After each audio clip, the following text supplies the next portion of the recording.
Hello everyone, welcome to one judgment at a time. तो आज की इस वीडियो में हम एक रीसेंट केस डिस्कस करने जा रहे हैं जिसको अभी डबल जज बेंच ने डिसाइड किया है। इस बेंच में थे जस्टिस डी.वाई. चंद्रचूड़ और जस्टिस ए.एस. बोपन्ना। इस केस में दो सिविल अपील्स को मर्ज कर दिया गया है। ये दोनों अपील्स मद्रास हाई कोर्ट ने 2018 एंड 2019 में डिसाइड की थी। अब इन दोनों अपील्स को इसलिए मर्ज किया गया क्योंकि ये एक रेलवे की स्कीम से रिलेटेड है। ये स्कीम है लार्स जेस स्कीम, मतलब कि liberalised active retirement scheme for guaranteed employment for safety staff. इस स्कीम को जनवरी 2004 में इंट्रोड्यूस किया गया था। इसको इंट्रोड्यूस करने के पीछे का रीज़न ये था कि रेलवे का ये मानना था कि गैंगमैन या ड्राइवर्स जो होते हैं उनका बहुत इंपॉर्टेंट रोल होता है। उनका फिजिकली फिट होना बहुत इंपॉर्टेंट है अगर उनको सारे ट्रेन के जो ऑपरेशंस हैं, उनको मेंटेनेंस है, उनको सही से निभाना है। और अगर यही गैंगमैन और ड्राइवर्स फिजिकली फिट नहीं होंगे, जो कि उनकी एडवांसिंग एज के कारण भी हो सकता है, तो ये एक सेफ्टी हजार्ड क्रिएट कर देगा। और इस वजह से रेलवे ये स्कीम लेके आया। इस स्कीम के तहत ये था कि जो भी ये ड्राइवर्स या गैंगमैन हैं, ये वॉलेंट्री रिटायरमेंट लें। अब कोई भी इंसान खुद से तो रिटायर नहीं होना चाहेगा। वो क्यों चाहेगा कि वो अपनी जॉब छोड़ दे और उसको पैसे मिलने बंद हो जाए। और इस वजह से इस स्कीम के तहत ये था कि अगर वो वॉलेंट्री रिटायरमेंट लेते हैं, जब भी उनको ऐसा लगता है कि उनकी एज एक फैक्टर बन रही है, तब उनका जो वार्ड है, मतलब कि उनके बच्चे जो हैं, वो उनकी जगह पे वहीं पर उनका जो एम्प्लॉयमेंट है, वो वहाँ पे एम्प्लॉयमेंट ले सकते हैं। अब इससे क्या होगा कि उनकी जो जॉब है वो नहीं जाएगी, क्योंकि उनके जगह उनके खुद के लड़के को वो जॉब मिल जाएगी। तो इस तरीके से घर में इनकम का भी सोर्स रहेगा और रेलवे ये भी देख सकता है कि जो भी इंसान है वो मेडिकली फिट है और वो यंग एज का है और वो सारे ऑपरेशंस और मेंटेनेंस को कर सकता है। यहाँ पर रेलवे ने ये ज़रूर मेंशन कर दिया कि जो वो वॉलेंट्री रिटायरमेंट होगा उसको तभी कंसिडर किया जाएगा अगर उनका जो वार्ड है वो हर तरीके से सूटेबल पाया जाएगा। मतलब पहले एक मेडिकल चेकअप होगा और ऐसा लगेगा कि हाँ, वो इंसान उनकी जॉब उनकी जगह ले सकता है, उनका जो खुद का बच्चा है वो जगह ले सकता है, सिर्फ तभी रिटायरमेंट दिया जाएगा। तो मतलब कि एक ही दिन रिटायरमेंट भी होगा और उसी दिन अपॉइंटमेंट भी होगा उनके खुद के बच्चे का। तो वो दोनों चीज़ें साइमल्टेनियसली होंगी। अब ये लार्जेस्ट स्कीम 2004 से लागू हो गई। 2016 में Kala Singh versus union of India में Punjab and Haryana High Court ने इस स्कीम को स्क्रूटनाइज किया। हाई कोर्ट ने ये पाया कि ये जो स्कीम है ये एक्चुअली में एक बैकडोर एंट्री है और इस बैकडोर एंट्री के तहत जो इंसान जो एक तरीका होता है जॉब पाने का, उस तरीके को ओवरलैप कर रहा है। और इस वजह से उन्होंने सजेस्ट किया रेलवे अथॉरिटीज़ को कि आप इस जो स्कीम की वैलिडिटी है, इसकी सस्टेनेबिलिटी है, इसको रीविजिट करिए और देखिए क्या ये सही है। क्योंकि उनको ऐसा लगा कि ये एक मोनोपोली क्रिएट कर रहे हैं और जो एक इक्वल अपॉर्चुनिटी मिलनी चाहिए किसी भी जॉब के लिए, उस चीज़ को हटा रहे हैं। तो काला सिंह केस में यही बोला गया कि इस पॉलिसी को उन्होंने ऑफेंडिंग पॉलिसी की तरह कहा और कहा कि रेलवे को स्क्रूटनाइज करना चाहिए। तो अब इस केस के बाद सितंबर 26, 2018 में रेलवे ने ये नोटिफाई किया कि उन्होंने डिसाइड कर लिया है इस स्कीम को टर्मिनेट करने का। और उन्होंने कहा कि अब इस स्कीम के तहत कोई भी फर्दर अपॉइंटमेंट नहीं होगा।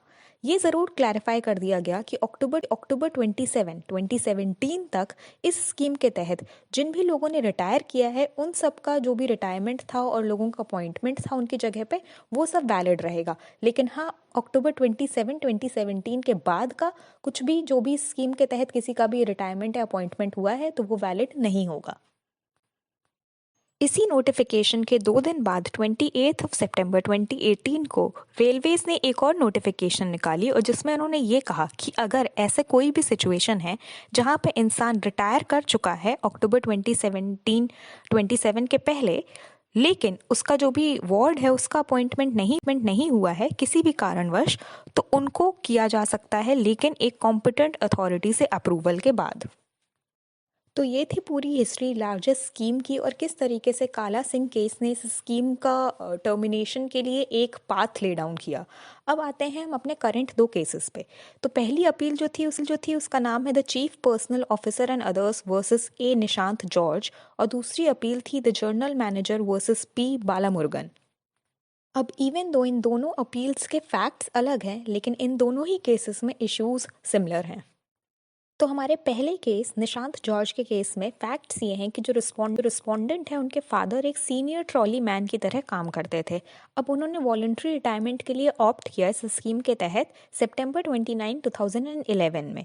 अब उसी टाइम पे उन्होंने चाहा कि उनके बच्चे का रिस्पोंडेंट का अपॉइंटमेंट हो जाए, तो रिस्पोंडेंट ने क्वालिफाई तो कर लिया रिटन एग्जामिनेशन के लिए, लेकिन वो मेडिकली अनफिट पाए गए for the post of trackman. अब जब उनको मेडिकली अनफिट पाया गया तो कहा गया कि इस वजह से उनको लार्जेस्ट स्कीम के तहत जॉब नहीं दी जा सकती है, क्योंकि ये कंडीशन थी कि मेडिकली फिट भी होना चाहिए। अब इस डिसीजन के खिलाफ हमारे रिस्पोंडेंट ने ट्राइब्यूनल में अपील करी और उन्होंने कहा कि उनको अपॉइंटमेंट मिलना चाहिए। तो अब यहाँ पर ट्राइब्यूनल ने ये बोला कि क्योंकि उनको मेडिकली अनफिट पाया गया है, तो इस वजह से उन्होंने जिस चीज़ के लिए अप्लाई किया है, जिस पोस्ट के लिए, वो पोस्ट तो नहीं दी जा सकती, लेकिन CEE1 मतलब जो कि एक ऐसी पोस्ट है जिसके लिए आपका मेडिकली फिट होना ज़रूरी नहीं है, वो पोस्ट या उसके नीचे की कोई और पोस्ट उन्हें दे दी जाए। जो ये ट्राइब्यूनल का डिसीजन था ये मार्च 24, 2017 को आया। अब यही 2017 में ही रिस्पोंडेंट ने हाई कोर्ट भी अप्रोच किया कि आप भाई बोलिए कि जो ट्राइब्यूनल का ऑर्डर था उसको जल्दी से जल्दी इम्प्लीमेंट किया जाए। लेकिन इसके पहले कि वो ऑर्डर इम्प्लीमेंट हो सकता, उसके पहले ही हमारा 2017 में ये नोटिफिकेशन आ गई और इस नोटिफिकेशन के तहत लार्जेस्ट स्कीम को ही टर्मिनेट कर दिया गया। अब यहाँ पर जो रेलवे के ऑफिसर थे उन्होंने कहा कि क्योंकि लार्जेस्ट स्कीम को टर्मिनेट कर दिया गया है तो इस वजह से अब आपका अपॉइंटमेंट नहीं हो सकता। अब इस ऑफिसर के डिसीजन के खिलाफ भी हमारे रिस्पोंडेंट ने अपील की हाई कोर्ट में, और हाई कोर्ट ने ये डिसाइड किया कि ये जो ऑफिसर ने कहा है कि अब आपका अपॉइंटमेंट नहीं हो सकता, ये गलत है। और क्योंकि ट्राइब्यूनल का जो ऑर्डर आया था वो 2017 में पहले ही आ गया था, मार्च 2017 में आ गया था, जबकि जो डेडलाइन है वो अक्टूबर 2017 की थी। एंड देयरफॉर यहाँ पर जो हमारे रिस्पोंडेंट हैं उनको अपॉइंटमेंट दे देनी चाहिए, उनको वो जॉब दे देनी चाहिए। लेकिन अभी रेलवेज ने इसी जजमेंट के खिलाफ, इसी अपील के खिलाफ सुप्रीम कोर्ट में केस किया, जिसको अब हम आगे डिस्कस करेंगे। अब चलते हैं हम अपने सेकंड केस के फैक्ट्स की तरफ। हमारा second case general manager versus P Balamurugan है।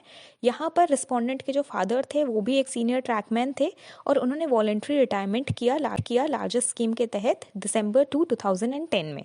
इसके बाद उन्होंने 2 और एप्लीकेशन दिए रिटायरमेंट के, क्योंकि उनका उस टाइम पर रिटायरमेंट फाइनलाइज नहीं हो पाया, और फाइनली वो दिसंबर 31, 2014 में रिटायर हो गए। लेकिन यहाँ पर हुआ ये कि इवन तो उन्होंने रिटायरमेंट के लिए एप्लीकेशन तो 2010 में दे दी थी, लेकिन उनका जो इवेंचुअल रिटायरमेंट हुआ वो एक सुपर एनुएशन रिटायरमेंट था। अब सुपर एनुएशन रिटायरमेंट का मतलब ये होता है कि जिस टाइम पे उनका एक्चुअल रिटायरमेंट होना था, मतलब एक जो एज होती है कि लोगों के 60 साल में रिटायरमेंट होता है, तो उन्होंने अपने 60 साल पूरे करके ही रिटायरमेंट हुआ है, उन्होंने कोई भी वॉलंटरी रिटायरमेंट नहीं लिया। और जो ये लार्जेस्ट स्कीम थी, ये वॉलंटरी रिटायरमेंट की स्कीम थी कि आप एज के पहले जब वॉलंटरी रिटायरमेंट लेंगे तभी आपके लड़के को आपकी जगह पे जॉब दी जाएगी। अब जब आपका इवेंचुअल जो आपका सुपर एनुएशन होता है, जब तक आप कर सकते हैं जॉब, वो जॉब करने के बाद आप रिटायर हुए हैं, तो फिर आपके लड़के को या आपके वार्ड को नहीं दी जाएगी ये जॉब। तो अब इसी फैक्ट को आर्ग्यू करते हुए रेलवे ने ये डिसीजन लिया और उन्होंने कहा कि आपके वार्ड को यहाँ पर हम जॉब नहीं देंगे।